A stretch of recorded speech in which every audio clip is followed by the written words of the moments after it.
ओम नमः शिवाय दर्शकों, फोर साइड्स टीवी में आपका स्वागत है। आप सभी को महाशिवरात्रि पर्व की हार्दिक शुभकामनाएं। भगवान शिव के भक्त पूरे साल बड़ी बेसब्री के साथ महाशिवरात्रि का इंतजार करते हैं।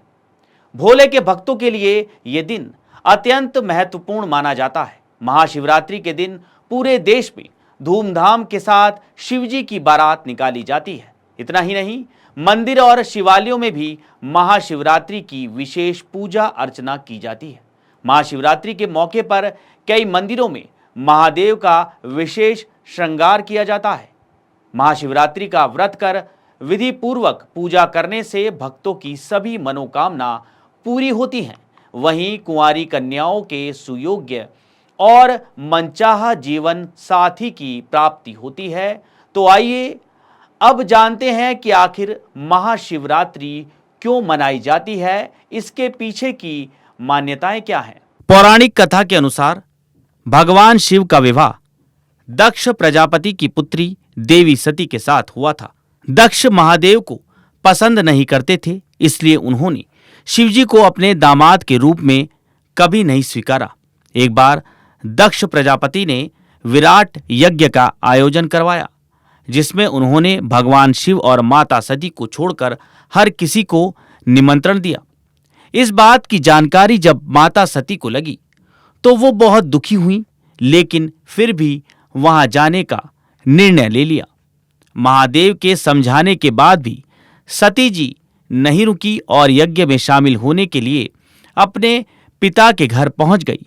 सती को देख प्रजापति दक्ष अत्यंत क्रोधित हुए और उन्होंने भगवान शिव का अपमान करना शुरू कर दिया।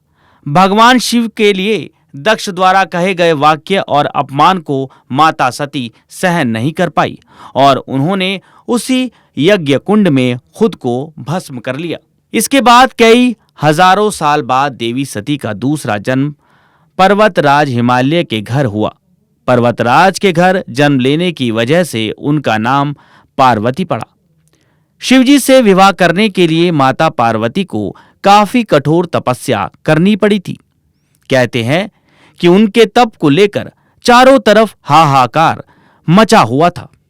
मां पार्वती ने अन्न जल त्याग कर वर्षों भोलेनाथ की उपासना की।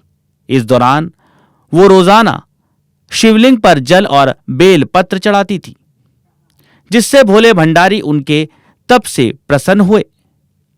आखिर में देवी पार्वती के तप और निश्चल प्रेम से शिवजी प्रसन्न हुए और उन्हें अपनी संगिनी के रूप में स्वीकार किया।